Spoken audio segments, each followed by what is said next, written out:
The Korean words sliced through the dinner party chatter like a blade I wasn't supposed to understand. Before we jump back in, tell us where you're tuning in from, and if this story touches you, make sure you're subscribed. Because tomorrow, I've saved something extra special for you. 그녀는 정말 쓸모없어. 집에만 앉아서 뭐 하는 거야? My husband Daniel's voice carried across our penthouse terrace, smooth and confident in his mother tongue. She's completely useless. What does she even do at home all day? I kept my eyes on the Seoul skyline, the N Seoul Tower glowing orange against the twilight, my wine glass steady in my hand. To everyone at this party, I was Emma Park, Daniel's American wife who'd taken his Korean surname, the foreigner who smiled politely through conversations she couldn't follow. The trailing spouse who'd given up her modest marketing career to support his meteoric rise at Nextcore Industries. What they didn't know was that I understood every syllable. 형님, 그래도 좀 그렇지 않아요? The younger man, Junho from product development, at least had the decency to sound uncomfortable. Hyung, isn't that a bit much? Daniel laughed. That rich baritone that had first attracted me 5 years ago in that Stanford coffee shop. 뭐가? 사실이잖아. 미국 여자들은 다 그래. 일도 못하고 돈만 쓰지. What? It's the truth. American women are all like that. Can't work. Just spend money. The apartment filled with uncomfortable chuckles from his colleagues. 7 men in expensive suits, drinking the Johnny Walker Blue Label from my personal collection, standing on the Italian marble I'd imported, surrounded by the art I'd acquired. All of them thinking I was decoration. Arm candy, the pretty American trophy who'd trapped their brilliant colleague with marriage. I turned slowly, my face arranged in that pleasant, slightly confused expression I'd perfected. Daniel? Could you translate? I feel so left out. I let my voice carry just enough helpless sweetness to make them comfortable, to make them careless. Just work talk, babe. He switched to English seamlessly, his smile indulgent. Nothing you'd find interesting. I'm sure I wouldn't understand anyway. I gave a self-deprecating laugh, watching several of the men relax. Tech stuff is so over my head. That's my girl. Daniel crossed to me, dropping a kiss on my forehead that felt like a brand of ownership. Why don't you go check on the catering? Make sure they're setting up the desserts right? Dismissed, like a servant, in my own home. Of course. I smiled up at him, touching his chest lightly. The Ermenegildo Zegna suit he wore had cost $8,000. I knew because I'd seen the expense report when his corporate card was charged. Company funds for personal wardrobe, justified under client entertainment attire. Just one of many creative accounting decisions I'd been tracking. As I walked toward the kitchen, I heard the conversation resume in Korean. Faster now. More animated. 미국에 올 때 왜 데려왔어? 여기서 쓸모도 없는데. Why do you even bring her to Korea? She's useless here. 아버지가 미국 시장 진출 때문에 결혼하라고 했잖아. 백인 아내시 있으면 좋아 보이니까. Dad told me to marry for the American market expansion. Having a white wife looks good. I paused behind the kitchen's frosted glass partition, invisible but perfectly positioned to hear everything. 그래도 진짜 회사 CEO 딸이었으면 더 좋았을 텐데. But it would have been better if she was actually a CEO's daughter. 맞아. 그냥 중소기업 마케팅 담당이었어. 근데 얼굴이 괜찮아서. True. She was just marketing at some small company. But her face was decent enough. The casual cruelty shouldn't have surprised me. I'd learned long ago that people's true natures emerged when they thought you couldn't understand them. What they didn't know was that I'd spent 2 years after college in Seoul, working at a startup incubator. I'd lived in a gosiwon the size of a closet, survived on convenience store kimbap, and become fluent in Korean precisely because I wanted to understand the business culture that was revolutionizing the tech world. That startup incubator? I'd founded it. sold it 3 years later for $40 million. Used that money to start the venture capital firm that would eventually acquire controlling interest in Nextcore Industries, the company where Daniel had just been promoted to senior vice president. The company he thought had rejected me when I'd interviewed there last month. That interview had been my quarterly executive review, conducted through my investment firm's representatives. Daniel had been in that room, presenting his division's performance, never once connecting the American woman asking pointed questions about cost overruns to his supposedly job-hunting wife. Emma? The caterer's voice pulled me from my thoughts. We're ready with the desserts whenever you'd like them served. Give me 10 minutes. I smiled at her, then switched to Korean. 그리고 한국어로 대화하는 거 다 기록해주세요. 보안실에서 녹음하고 있어요. And please have security record everything they're saying in Korean. It's being recorded. Her eyes widened slightly. She was from the catering company I'd specifically chosen, the one owned by a former colleague who knew exactly who I was. 네, 알겠습니다, 호장님. Yes, understood, chairwoman. I'd kept my maiden name, Emma Chen, for all my business dealings. In the corporate world, I was E. Chen, the mysterious venture capitalist who'd made a fortune identifying overlooked talent in Asian tech markets. My face never appeared in business publications. My name was buried under layers of holding companies and investment vehicles. When I'd met Daniel Park at Stanford, he'd been finishing his MBA while I was guest lecturing on venture capital strategy. I'd introduced myself as Emma Chen, marketing specialist, recently laid off and looking for direction. It wasn't entirely a lie. I had worked in marketing for the first startup I'd founded, for about 6 months before I became CEO. But I'd learned my lesson from my first relationship, the man who'd proposed 3 weeks after learning about my net worth. The man who'd started planning how to spend my money before I'd even said yes. The man whose face had transformed from loving to calculating in the space of a single conversation. So with Daniel, I'd been careful. I'd driven a Honda Civic I kept specifically for personal use. I'd lived in a modest apartment near campus.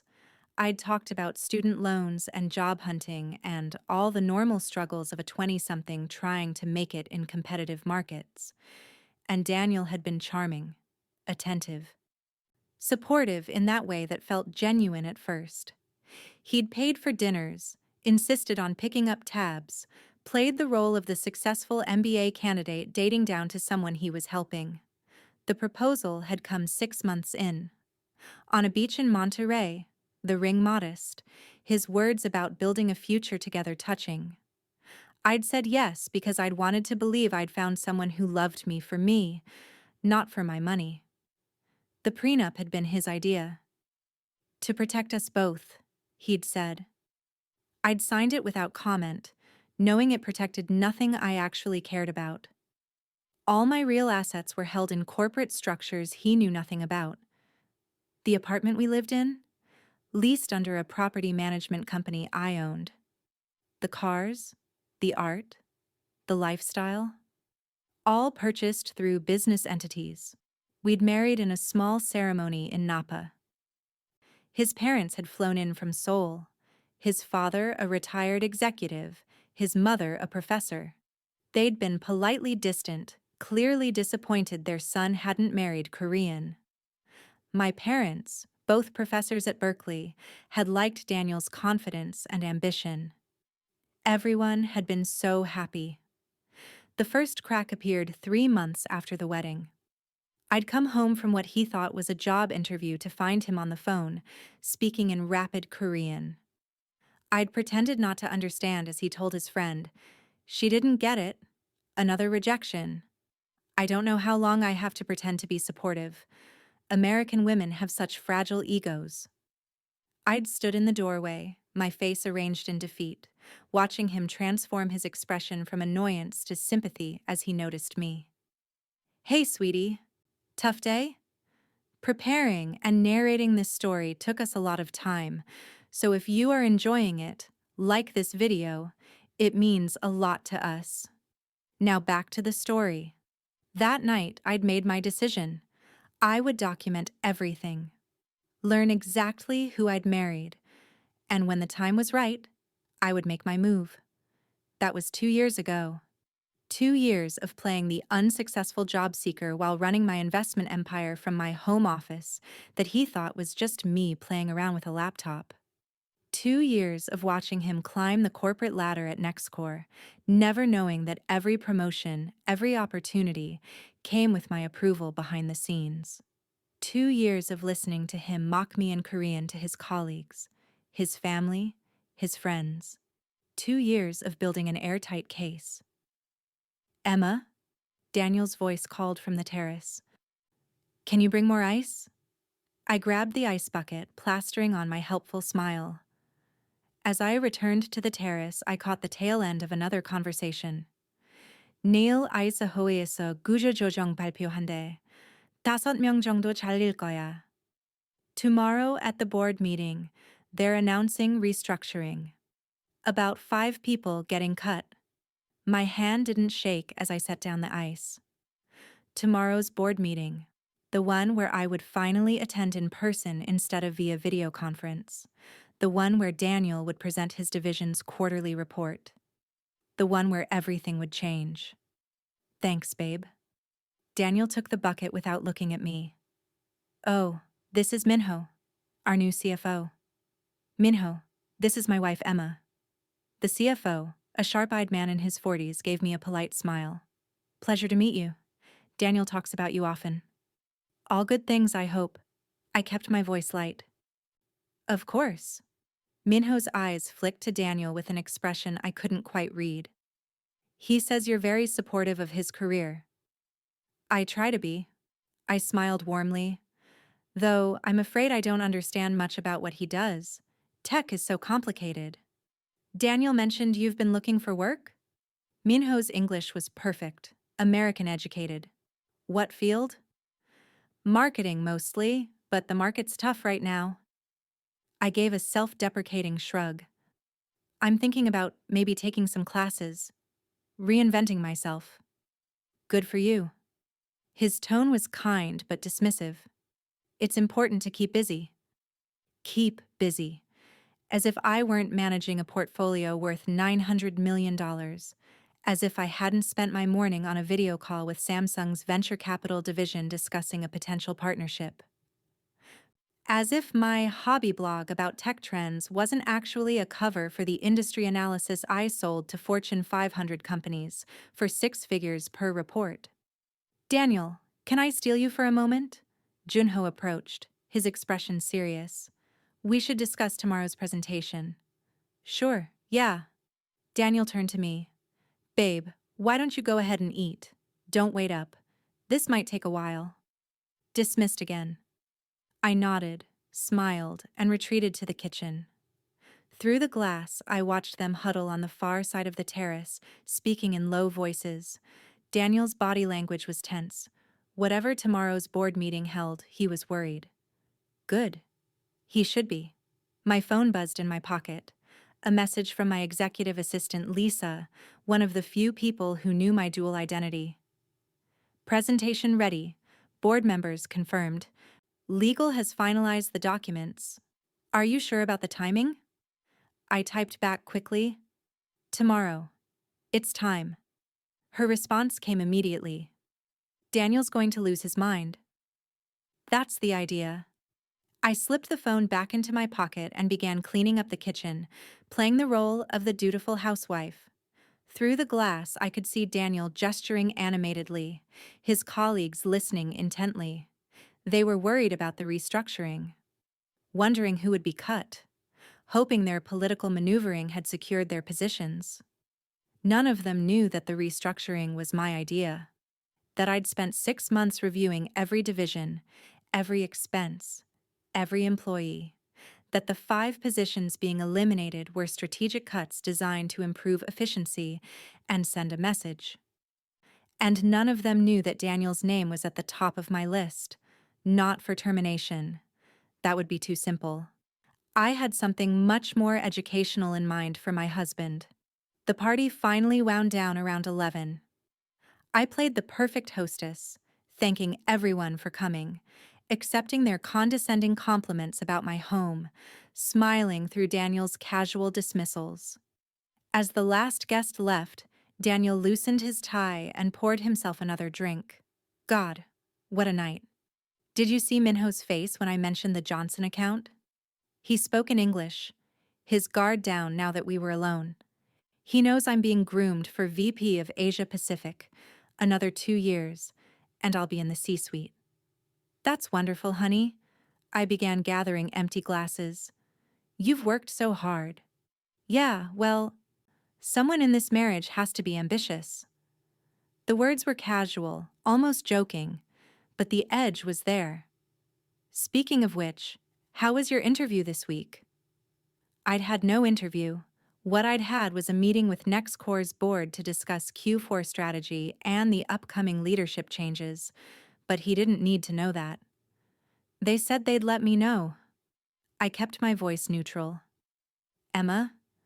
He sighed, running a hand through his hair. You know I support you, but maybe it's time to be realistic. The tech industry is competitive. Maybe you should look at other fields. Teaching English, maybe? You could do that online. Teaching English. The suggestion was so perfectly condescending that I almost broke character and laughed. Maybe you're right. I set down the glasses carefully. I just feel so useless sometimes. Hey, he crossed to me, pulling me into a hug that felt more obligatory than affectionate. You're not useless. You take care of the house, you support my career. That's important too. Important too. As if my role was auxiliary, as if I existed solely in relation to him. I know. I leaned into the hug, feeling his expensive suit against my cheek, smelling his cologne. Tom Ford, $400 a bottle, another expense report I'd seen. I'm lucky to have someone as successful as you. We're lucky to have each other. He released me, already pulling out his phone. I need to review tomorrow's presentation. Big day. Of course. I'll finish cleaning up. He disappeared into his study, the smaller office in our apartment, the one he'd claimed as his workspace. He didn't know that my real office, the one I used for actual work, was in a building 3 blocks away under a company name he'd never heard of. The apartment's second office, the one he thought was my craft room or whatever he imagined I did all day, was just a stage set. A laptop with carefully curated browsing history, a desk with fake rejection letters I'd drafted myself, props to maintain the illusion. I finished cleaning, moving through the apartment with practiced efficiency. As I worked, I mentally reviewed tomorrow's agenda. The board meeting was at 10. Daniel's presentation was scheduled for 11. My reveal was planned for noon. I'd debated the timing for weeks. Part of me wanted to drop the bomb immediately, to watch his face, as he realized who I was. But the strategic part of me, the part that had built a fortune by thinking 10 steps ahead, knew that patience would yield better results. Let him present his division's numbers. Let him bask in what he thought was his success. Let him feel secure and smug. Then, take it all away. My phone buzzed again. This time it was a message from my mother. Dinner this weekend? Your father wants to discuss something. I smiled.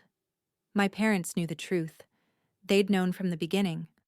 My father, a professor of economics, had understood immediately when I'd explained my strategy. My mother, a professor of psychology, had been less enthusiastic but supportive. Playing games with people's hearts is dangerous, she'd warned, even when they deserve it. I'm not playing games, I'd told her. I'm conducting an experiment. I want to know if he loves me or the idea of me. 2 years later, I had my answer. I typed back, Sunday works. I'll have news to share. Good news? Honest news. I finished cleaning and headed to my supposed craft room. The laptop booted up, displaying the innocuous home screen Daniel would expect if he ever bothered to look. but I typed in the hidden command sequence, and the screen shifted to show my real workspace. 3 monitors worth of data, stock portfolios, market analysis, communication from the dozen companies in my investment portfolio. Email from Lisa with tomorrow's final schedule. 9:30 a.m. Arrive at NextCore headquarters through executive entrance 9:45 a.m. Brief meeting with board chairman 10 quarts a.m. Board meeting begins 11 passas a.m. Daniel Park presents Q4 divisional report 11:45 a.m. Restructuring announcement 12 p.m. Introduction of new oversight structure 12:15 p.m. My identity revealed 12:30 p.m. Individual meetings with affected executives. Such a polite term for what was coming. I pulled up the documentation I'd been compiling. Daniel's expense reports with personal charges hidden among business expenses. Emails discussing confidential company information with external contacts. The suspicious stock trades that always seem to precede major company announcements. Nothing overtly illegal. Daniel was too smart for that. But definitely grounds for serious discussion about judgment and ethics. Then there were the personnel issues, the way he treated subordinates, especially women. The comments in Korean he thought no one understood. The casual harassment disguised as cultural difference, the pattern of taking credit for others' work. All documented, all verified, all ready for review by HR and legal. My phone rang. Lisa calling on our secure line. Second thoughts? Her voice was warm but professional. She'd been with me for 5 years, had known about Daniel almost from the start. None. Good, because I have to say, I've been waiting for this day. The way he treats you makes my blood boil. He treats me exactly how I've allowed him to treat me. I leaned back in my chair. That's the part that bothers me most. I've been complicit in my own diminishment. You've been strategic. There's a difference. Is there? Yes. Her tone was firm. You've been gathering information, building a case, making sure that when you act, it's from a position of unassailable strength. That's not complicity. That's warfare. Warfare. Maybe she was right. Maybe that's what a marriage became when trust disappeared and strategy took its place. How's he been tonight? Lisa asked. Typical. Mocking me in Korean, dismissing me in English, playing the successful husband burdened with an unsuccessful wife. And tomorrow, he'll learn the truth. Tomorrow, everyone learns the truth. I pulled up another file. I've decided to go public with my identity, not just to Daniel, but to the whole company. Emma. Lisa's voice carried a note of concern. Are you sure? Once you do that, you can't go back to privacy. I've been hiding long enough. And the company needs to see real leadership, not a mysterious figure behind a screen. I thought about Daniel's colleagues, their casual contempt, their assumption that success looked like them. They need to see that power doesn't always come in the package they expect. All right, I'll make sure PR is ready. This is going to make waves. Good. It's time for some waves. We discussed final logistics, confirmed timing, went over contingencies. By the time we hung up, it was after midnight. Daniel's study light was still on. I could hear him on the phone, speaking in Korean. Probably to his father, discussing tomorrow's board meeting. Probably celebrating his expected success.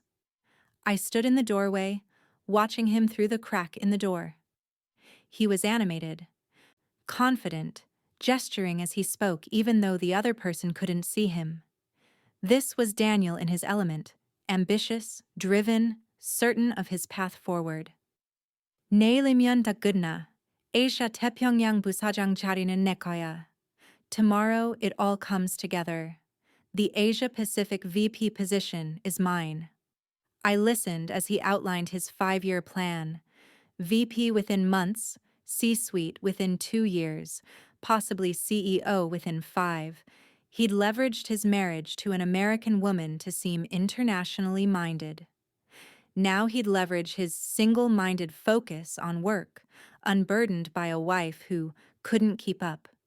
Single-minded focus, unburdened. Was he planning to leave me? The thought should have hurt, but instead it felt like vindication. Emma? 그냥 놔둬. 미국으로 돌아가고 싶으면 보내줄 거야. 이혼 합의금 좀 주면 조용히 갈 거야. Emma? Just leave her. If she wants to go back to America, I'll let her. Give her some divorce settlement and she'll go quietly. He was already planning the divorce, already calculating how much money he'd have to give me to make me go away quietly. The prenup would limit his exposure, he was explaining. I'd get almost nothing because I'd brought almost nothing to the marriage. The irony was so perfect it was almost beautiful. I stepped back before he could spot me, returning to my fake office. Tomorrow, Daniel would present his quarterly report. He'd talk about growth and strategy and his vision for the future. He'd impress the board members he could see, never noticing the one he couldn't.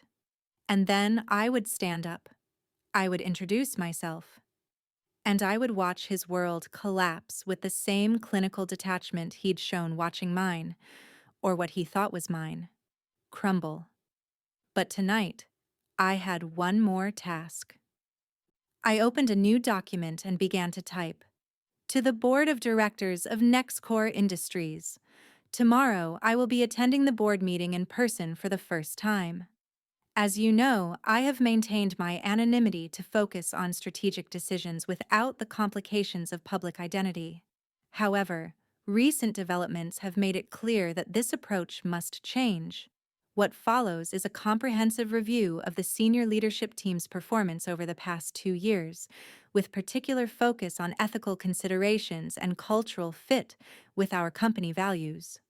I worked until 3 in the morning, crafting the presentation that would accompany my reveal. Not just about Daniel, though his case was the catalyst, but about the broader issues I'd observed. The way Nextcore had developed a culture that rewarded politics over performance. The way certain executives had learned to game the system. The way my absence as a visible leader had allowed problematic patterns to develop. Tomorrow wouldn't just be about personal vindication, it would be about course correction. When I finally shut down the computer and headed to bed, Daniel was already asleep, sprawled across his side of the mattress like he owned the whole space. I slipped in quietly, maintaining the separate territory we'd established over the years. 2 people sharing a bed but living in different worlds. Except we'd always been living in different worlds. He just hadn't known it. My last thought before sleep was of tomorrow's board meeting. Daniel in his designer suit, confident and prepared. Me in my carefully chosen outfit, professional but not flashy, powerful but not ostentatious. The moment when our eyes would meet across the conference table. The moment when he would finally understand. I smiled in the darkness. Tomorrow, the game ended. Tomorrow, the truth came out. Tomorrow, Daniel Park would learn exactly who he'd married, and exactly what he was about to lose. I woke at 6, my internal alarm more reliable than any device. Daniel was still sleeping, his phone on the nightstand showing notifications he'd check the moment he woke. I showered in the guest bathroom. We'd long since established separate morning routines, and dressed in the outfit I'd chosen weeks ago for this day. A slate gray suit by Phoebe Philo, structured but elegant. Louboutin heels that added 3 inches to my height. Minimal jewelry, just my wedding ring and the watch my father had given me when I sold my first company. My hair pulled back in a sleek bun, makeup professional and understated. I looked in the mirror and saw E. Chen, venture capitalist. Not Emma Park, trailing spouse. The transformation was almost startling. When I emerged, Daniel was in the kitchen, already dressed in his Tom Ford suit, scrolling through his phone. He glanced up, and for a moment something flickered across his face. Surprise, maybe? Or appreciation. Wow. What's the occasion? Lunch with a former colleague. The lie came easily now. Someone I knew in California, now working in Seoul. Thought I'd dress up a bit. Looks good. His attention was already back on his phone. I'm heading in early. Big day. Good luck with your presentation. Thanks. Though luck has nothing to do with it. He grinned, that confident smile that had once charmed me. This is all preparation and execution. Of course. I poured myself coffee from the pot he'd made. When will you be home? Late, probably. After the board meeting, there's going to be restructuring discussions. Could be a long day. I'll leave dinner in the fridge. He kissed me on the cheek absently, already mentally at the office, and left. I heard the door close, heard the elevator arrive and depart. Then silence. I stood in my kitchen, in my apartment, paid for by my company, and allowed myself a moment of pure, undiluted anticipation. Today was the day. I finished my coffee slowly, watching the sun rise over Seoul. The city stretched out below, millions of people starting their days, completely unaware that in a few hours, in a conference room at Nextcore Industries, a small earthquake would shake at least one person's world to its foundations. At 8:30, I received a text from Lisa. Car is downstairs, ready when you are. I picked up my briefcase, not the small clutch Daniel expected me to carry, but a proper leather briefcase containing 2 years of documentation, and headed down. The black Mercedes waiting at the curb looked like any executive car service. The driver opened the door without comment. Good morning, Ms. Chen. Good morning, Park. He was former military, recommended by my security consultant. Discreet, professional, utterly reliable. Nextcore headquarters, please. Yes, ma'am. We drove through Seoul traffic, and I reviewed my notes one final time. The presentation was loaded on my tablet, backed up in 3 separate locations. The documents were organized. The talking points were memorized. Everything was ready. My phone buzzed. A message from the board chairman, Robert Chang. Looking forward to finally meeting in person. This should be quite a day, I replied. Indeed it will be. Nextcore's headquarters was a gleaming tower in Gangnam, all glass and steel and corporate ambition. We pulled into the underground parking, bypassing the main entrance. The executive elevator required a special key card that Lisa had provided weeks ago. I rode up in silence, watching the floor numbers climb. 40th floor, executive offices. The doors opened to reveal Lisa waiting, impeccably dressed in navy blue, her tablet at the ready. Good morning, Ms. Chen. Her greeting was professional, giving nothing away. The board members are gathering in the anteroom. Mr. Wad, Chang would like to speak with you before we begin. Thank you, Lisa. I stepped out of the elevator, feeling the subtle shift in my posture, my presence. Emma Park, the uncertain wife, had been left behind in the apartment. This was Yi Chen, the investor who'd built an empire by seeing opportunities others missed. There's been one development. Lisa fell into step beside me as we walked down the hushed corridor. Daniel requested a private audience with the board before his presentation. He wants to discuss his promotion to Asia Pacific VP. I smiled. Of course he did. His confidence knew no bounds.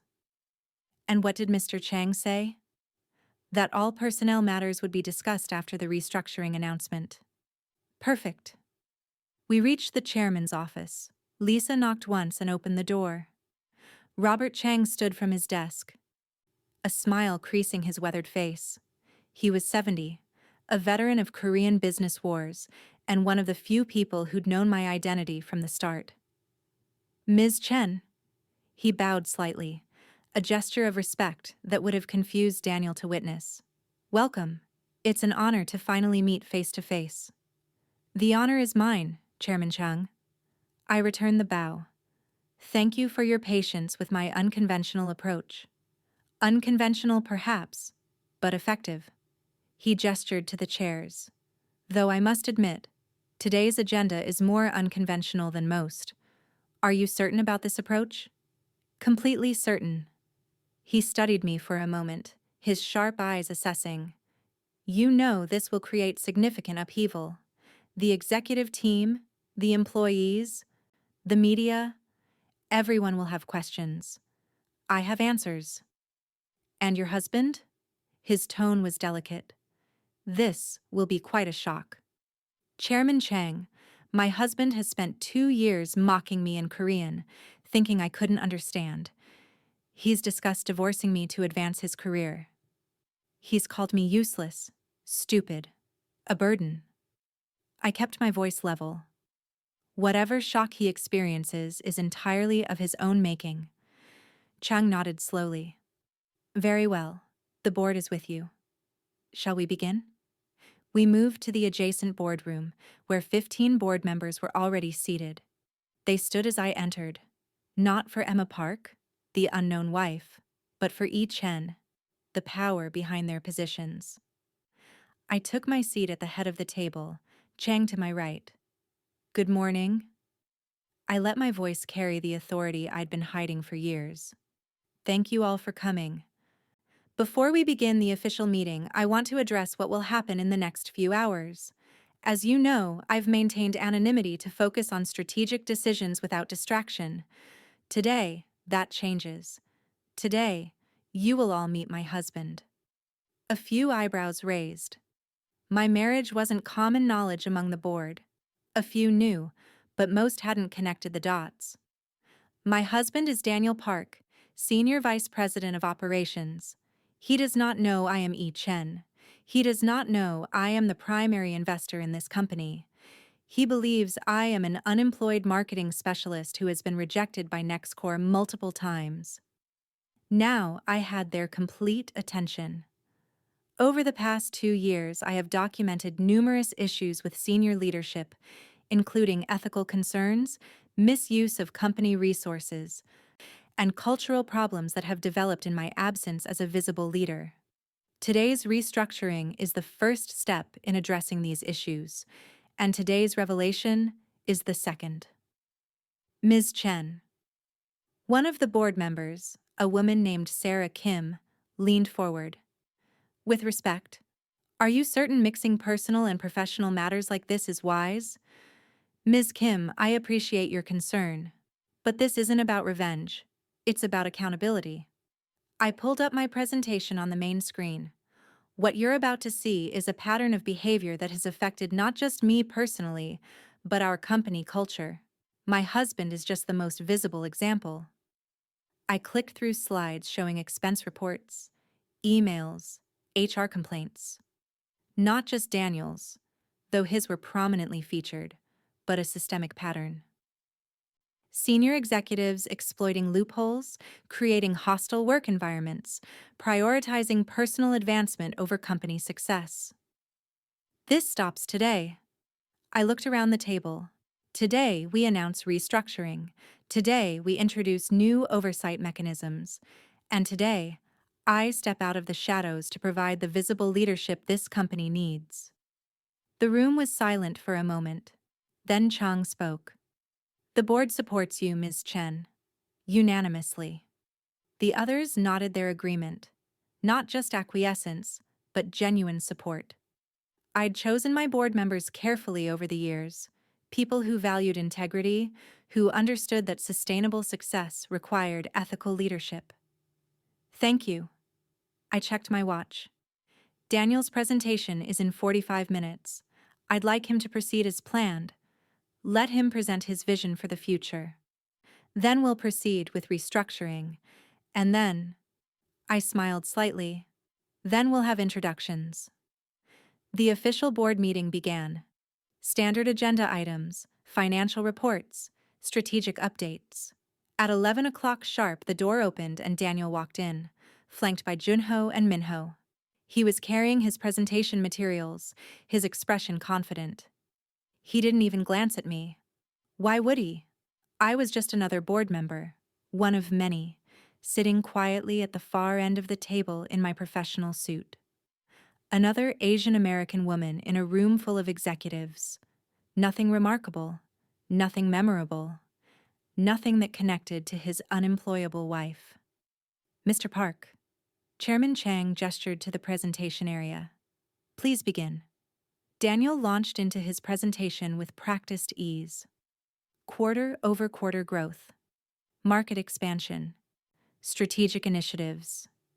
He spoke for 30 minutes, his English perfect, his confidence absolute. He was good at this, I'd give him that. Charismatic, knowledgeable, compelling, and completely unprepared for what came next. Thank you, Mr. Park. Chang made a note. We'll discuss your recommendations during the strategy session. Please take a seat.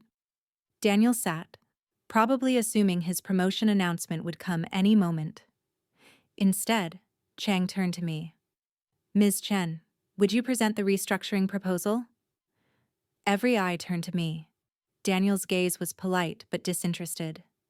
Junho looked slightly curious. Minho's expression was neutral. I stood, walked to the front of the room, and pulled up my presentation. Good morning. For those who don't know me yet, I'm Yi Chen, primary investor and controlling shareholder of Nextcore Industries. The temperature in the room dropped 10 degrees. I watched Daniel's face, saw the exact moment my words registered. Confusion first, then disbelief, then the slow, dawning horror as he really looked at me for the first time. Emma? His voice cracked. What are you doing here? Working. I met his eyes calmly.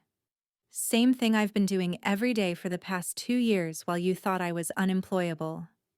The silence that followed was absolute, and in that silence, with 15 board members watching and my husband's world crumbling before my eyes, I smiled. Now, let's discuss restructuring. The boardroom had never been quieter.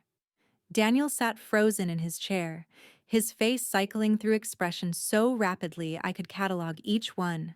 Shock, disbelief, confusion, fear, and finally, settling like sediment at the bottom of a glass, rage. Emma? He said my name like an accusation. This is insane. What kind of joke is this? No joke, Mr. Park. Chairman Chang's voice cut through the tension. Ms. Chen is indeed our primary investor. She has been since the beginning. I watched Daniel's mind work, saw him trying to reconcile the woman who'd served drinks at his party last night with the woman standing at the head of the boardroom. His eyes darted around the table looking for allies, for someone to tell him this was a mistake. How long? His voice was barely above a whisper. How long have I been Yi Chen? I pulled up the next slide, showing the timeline of my investments. 12 years. How long have I owned controlling interest in Nextcore? 6 years. How long have I known you've been mocking me in Korean? I paused, letting the silence stretch. Since our second date. The color drained from his face. Guj Museum? He started in Korean, then caught himself. What do you mean? 무세운 뜻이냐고? I continued in flawless Korean, watching his eyes widen. 내가 한국말 못 알아듣는 줄 알았지? 2년 동안 내 앞에서 나를 욕하면서? What do I mean? You thought I couldn't understand Korean? While you insulted me to my face for 2 years? Junho made a strangled sound. Minho had gone very still. Every Korean speaker in the room now understood the full scope of what had happened. The interview I failed here last month? I switched back to English for the benefit of the entire board. That was my quarterly executive review. You were in that room, Daniel. You presented to me. You just didn't know it was me asking the questions. This is... He stood abruptly, his chair scraping against the floor. This is fraud. Deception. You lied to me for years. I told you exactly who I was when we met, I said calmly. Emma Chen, worked in marketing, entrepreneurial background. Every word was true. You just made assumptions about what that meant. You let me believe. I let you show me who you really are. My voice hardened, and you showed me very clearly. 그녀는 정말 쓸모없어. She's completely useless. 미국 여자들은 다 그래. 일도 못하고 돈만 쓰지. American women are all like that. Can't work. Just spend money. I quoted his words from the night before, watching him flinch. Should I continue? I have 2 years of recordings. The board members shifted uncomfortably. Sarah Kim was taking notes. Chang's expression remained neutral. But I caught the slight tightening around his eyes. You were spying on me? Daniel's voice rose. Recording private conversations? In my own home, about my own company? Yes. I clicked to the next slide. Which brings us to restructuring. Over the past 6 months, I've conducted a comprehensive review of senior leadership. The results were troubling. I pulled up a chart showing expense report irregularities. Daniel's name appeared multiple times, but so did others. Personal charges disguised as business expenses. Lavish dinners claimed as client meetings with no clients present. Designer clothing billed to corporate cards. Additionally, we found patterns of information leakage. The next slide showed stock trading patterns that correlated suspiciously with internal announcements. Someone has been sharing confidential information. That someone has been making very profitable trades based on that information. Daniel had gone from pale to flushed. You can't prove? I can prove everything, Mr. Park. 2 years of documentation, verified by forensic accountants and legal counsel. I looked at him steadily. You've been very clever. Nothing overtly illegal, just deeply unethical. This is a witch hunt. He looked around the table desperately. She's doing this because of our marriage, not because of any real concerns. Mr. Park.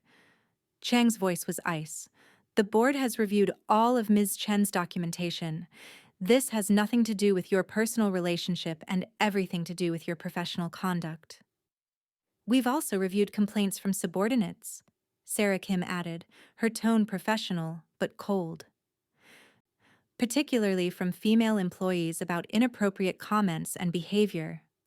Comments made in Korean, thinking they wouldn't be understood or reported. Junho was staring at the table. Minho had his poker face firmly in place, but I could see the calculation in his eyes. They were all wondering how much I knew about their own indiscretions. The restructuring is as follows, I continued, pulling up the next slide. 5 senior positions are being eliminated effective immediately. Those individuals will receive severance packages in accordance with their contracts. Additionally, we're implementing new oversight mechanisms, mandatory ethics training, enhanced financial auditing, and a revised code of conduct with zero tolerance for harassment or misuse of company resources. Who's being terminated? Daniel's voice was strangled. I clicked to reveal the list. 5 names appeared on the screen. Daniel's was at the top. The sound he made was somewhere between a gasp and a growl. This is personal revenge, he said, his voice shaking. This is abuse of power. I'll sue. I'll go to the media. You'll do nothing. I kept my tone level. Because if you make this public, so will I. Every recording, every expense report, every inappropriate comment. Your career in this industry will be over. You can't threaten me? I'm not threatening you. I'm explaining reality. I closed the presentation. You have 2 choices, Daniel. Take the severance package, sign the NDA, and leave quietly. Or refuse, and watch me release everything I have to the labor board, the financial regulators, and yes, the media. Your call. He stood there, trembling with rage and humiliation. Surrounded by colleagues who wouldn't meet his eyes, I almost felt sorry for him. Almost. The severance is generous, Chang added. 1 year's salary, extended health benefits, and a neutral reference for future employment. But it requires your signature on the NDA by end of business today. I want to speak to my wife, Daniel said suddenly. Alone. I considered refusing, then nodded. 5 minutes. Anteroom. The board members filed out silently, leaving us alone in the massive conference room. Daniel and I stood on opposite sides of the table, the physical distance matching the emotional chasm that had always existed between us. Why? His voice cracked. If you had all this money, all this power, why did you marry me?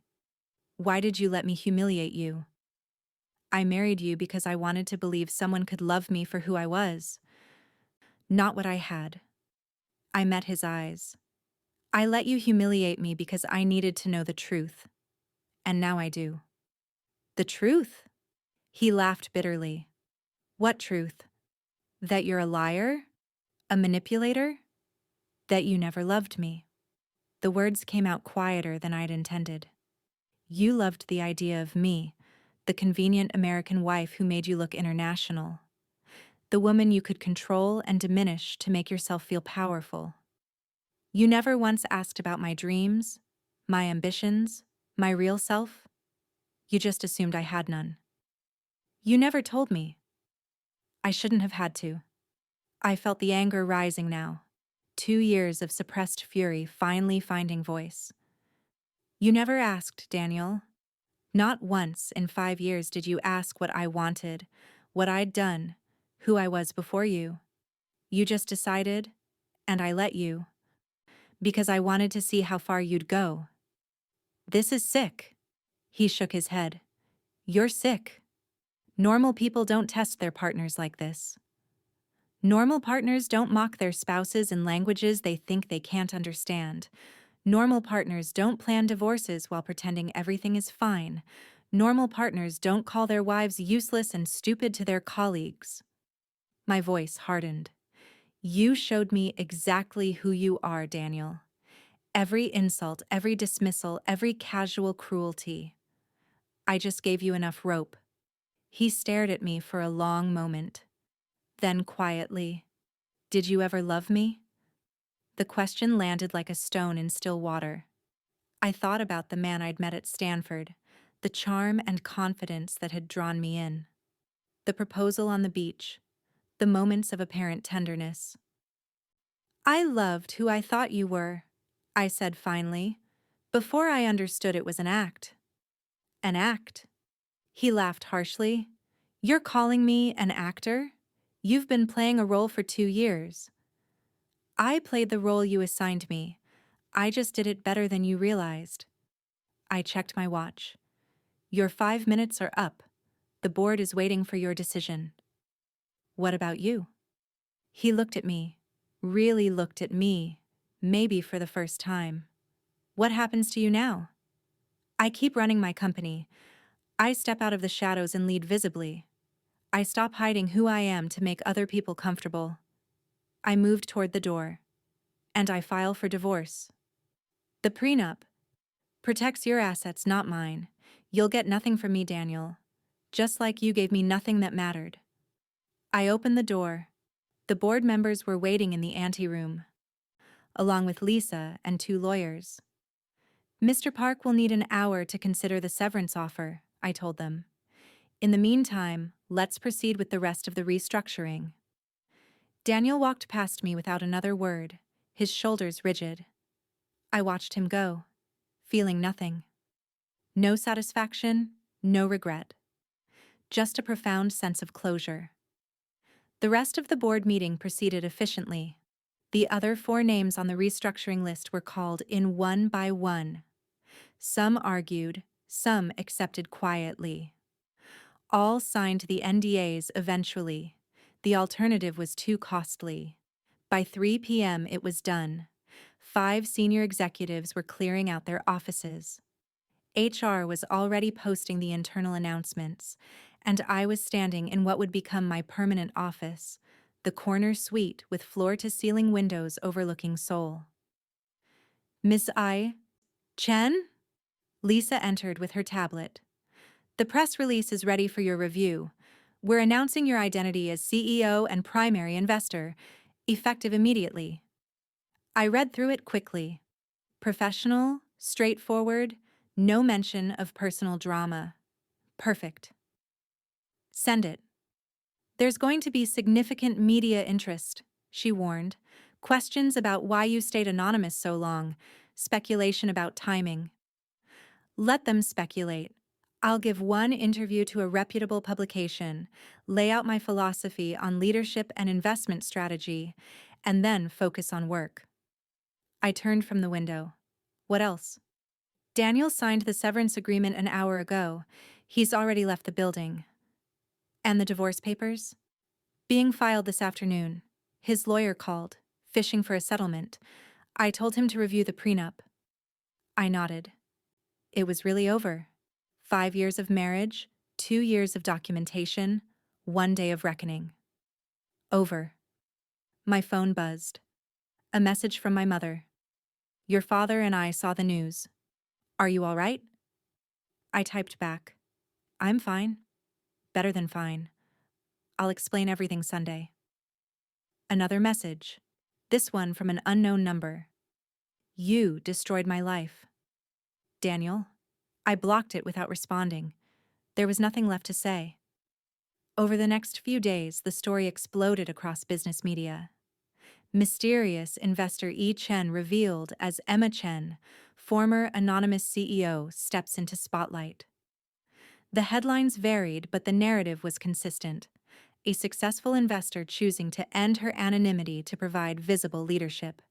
A few publications dug deeper, discovered my marriage to Daniel, pieced together the timeline of his termination. They called it coincidental.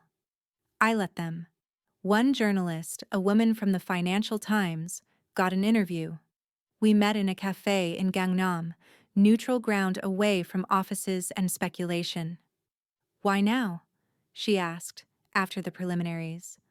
Why reveal yourself after all these years? Because anonymity served a purpose when I was building my portfolio. It allowed me to focus on strategy without distraction. But NextCore needs visible leadership now. The company has grown beyond what one person can manage from the shadows. And your husband's termination? I'd prepared for this. My personal life and business decisions are separate. The restructuring was based on performance reviews and ethical concerns that had been building for months. The timing was coincidental. She didn't believe me. I could see it in her eyes, but she couldn't prove otherwise. The NDAs held. What's next for NextCore under your visible leadership? This I could answer honestly. We're refocusing on innovation over politics. Too many companies reward the wrong behaviors, who you know instead of what you contribute, how well you play corporate games instead of how well you serve customers. That changes now. The article ran the following week, balanced and professional. I came across as serious, strategic, and completely in control. There was one paragraph about my marriage. Chen recently separated from her husband, Daniel Park, a former NextCore executive. Both declined to comment on their personal relationship. That paragraph sparked 1,000 rumors, but no facts. Perfect. 6 weeks after the board meeting, I sat in my office reviewing Q1 projections. The restructuring had actually improved morale. Removing toxic leadership often did. Several promising middle managers had been promoted. The new ethics and oversight policies were being implemented smoothly. Lisa knocked and entered. Your 3 o'clock is here. Thank you.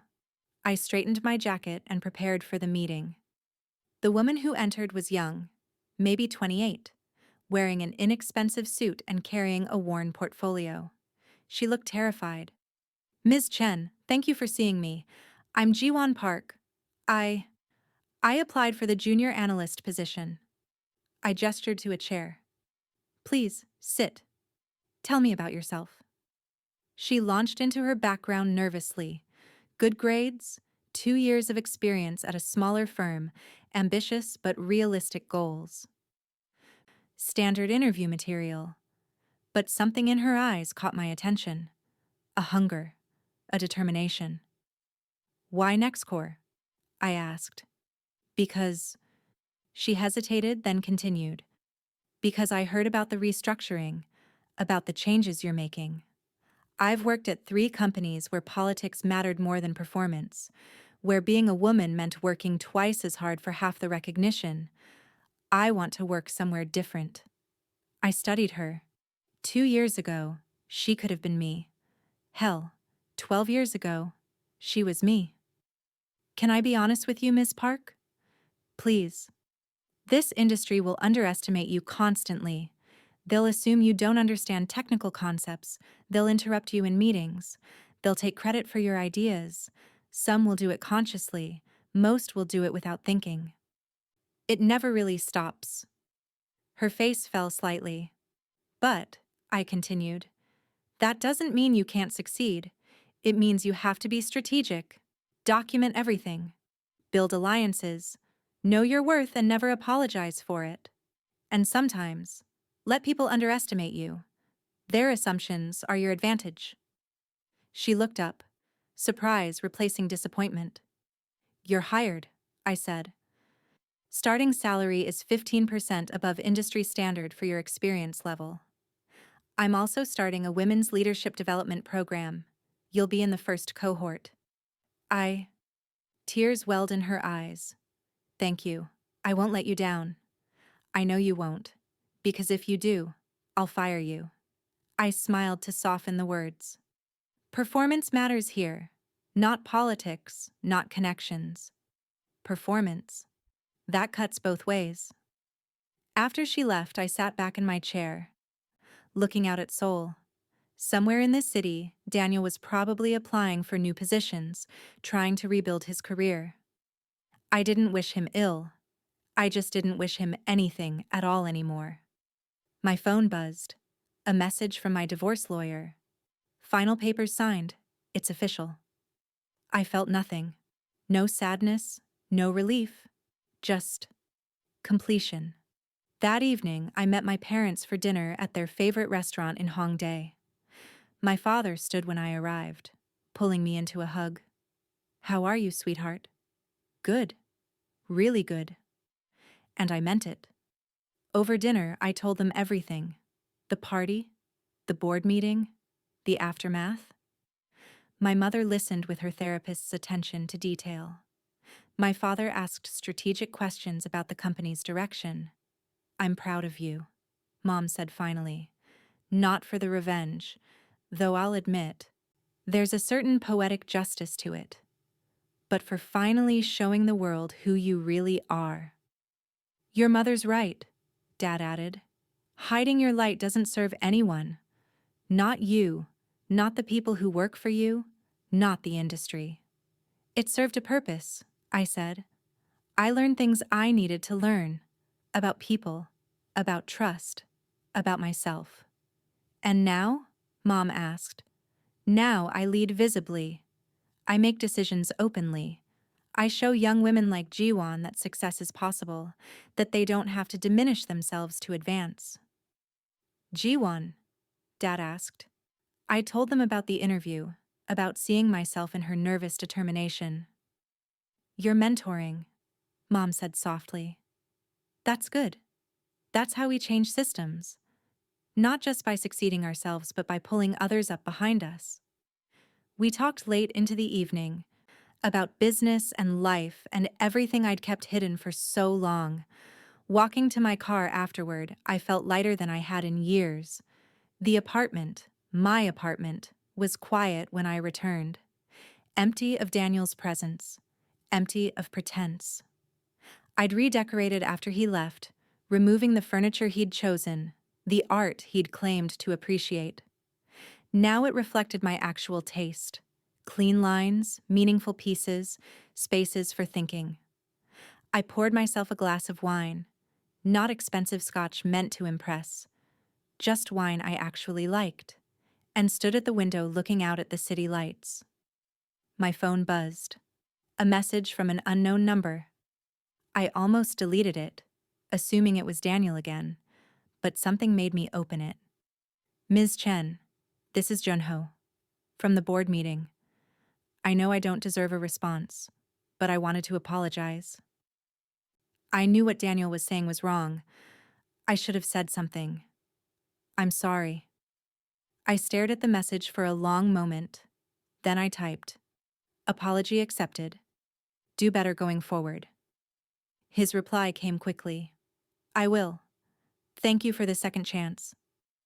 I blocked the number, No need for further contact, but I felt something shift. Not forgiveness exactly, but acknowledgement. People could change. Some would, some wouldn't. That wasn't my responsibility. 3 months later, I gave a keynote speech at a Women in Tech conference. The organizers had been trying to book Yi-Chen for years. Now I stood on stage in front of 800 women, no longer anonymous, no longer hiding. I spent years letting people underestimate me, I told them. Sometimes strategically, sometimes because I was afraid. I watched men take credit for my ideas, dismiss my expertise, assume I didn't understand basic concepts. And for a long time, I thought that was the price of success. Stay small, stay quiet, don't make waves. The audience was completely silent. But here's what I learned. Diminishing yourself doesn't protect you. It doesn't make the path easier. It just makes you smaller. And the world doesn't need smaller women.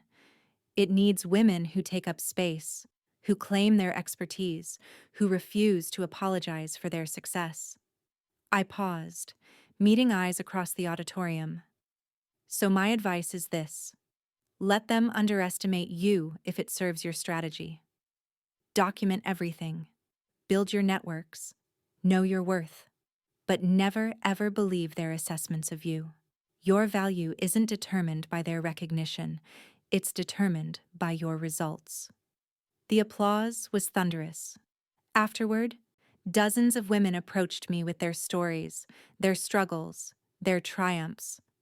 I listened to each one, offered what advice I could, and felt something I hadn't felt in years: purpose.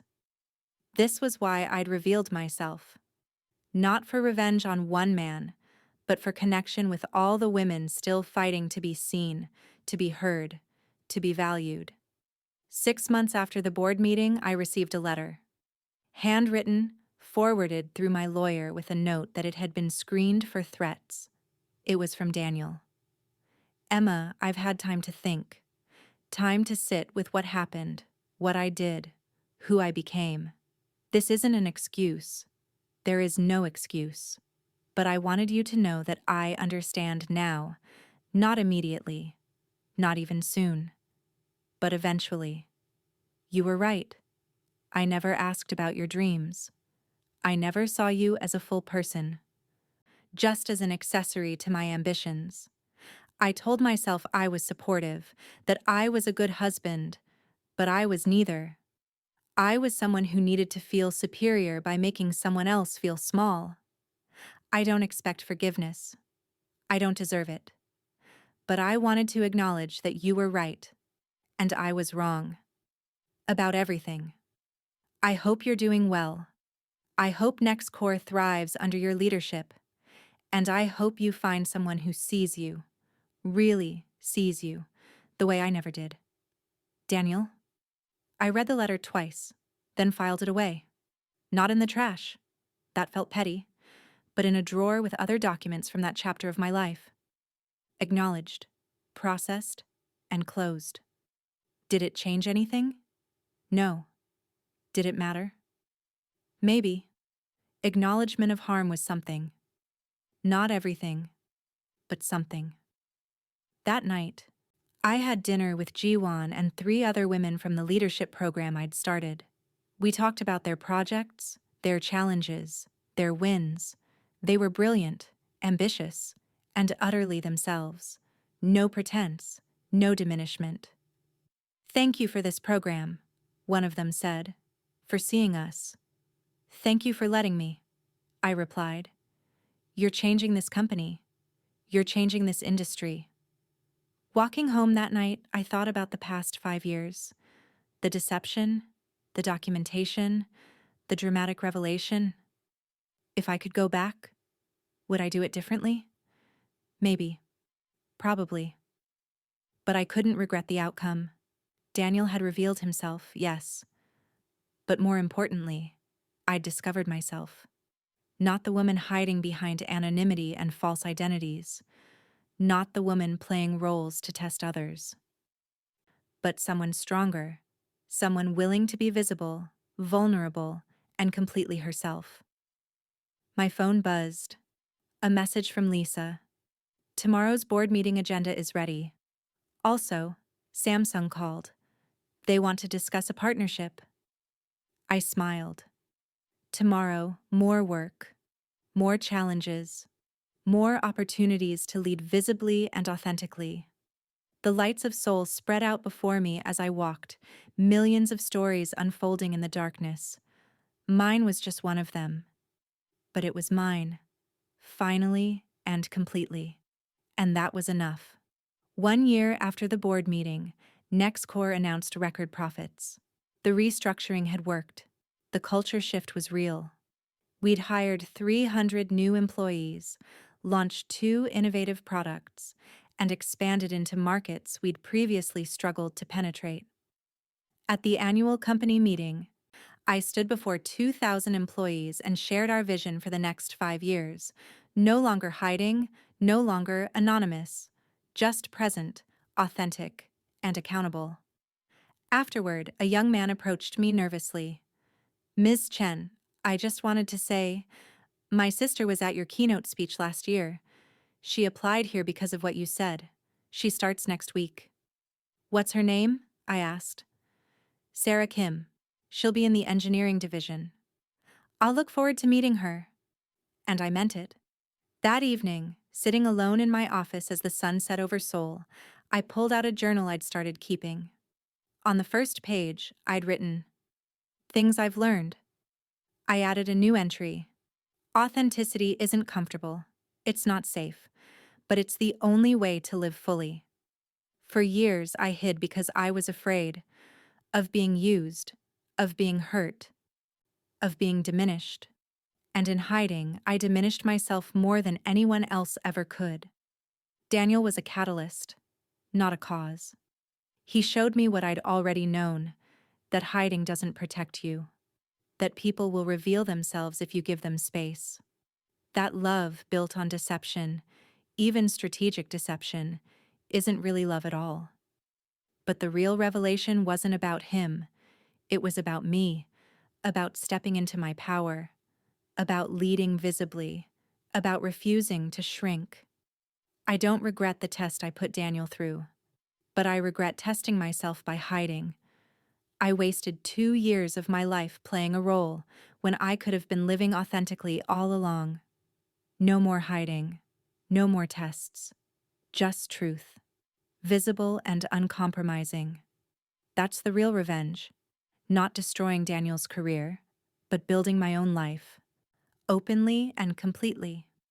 I closed the journal and looked out at the city. Tomorrow, I had meetings with investors, strategy sessions with my team, and a lunch with the Women's Leadership Program cohort. Real work, meaningful work, work I could finally own completely. My phone buzzed one last time, a message from an unknown number. "Is this Emma Chen?" I almost deleted it, but something made me respond. "This is Yi Chen. Who's asking?" "This is Michael Chen. I think we might be related. I'm researching my family tree and found your name connected to my grandfather." I smiled. Life, moving forward, new connections, new possibilities. I typed back, "Tell me more." And somewhere in Seoul, in an apartment I no longer owned, or maybe in a new place starting over, Daniel Park was living his own story, learning his own lessons or not. That was no longer my concern. I had my own life to lead. Visible, authentic, and completely mine. Finally. The end. Up next, you've got 2 more standout stories right on your screen. If this one hit the mark, you won't want to pass these up. Just click and check them out. And don't forget to like, subscribe, and turn on the notification bell so you don't miss any upload from us.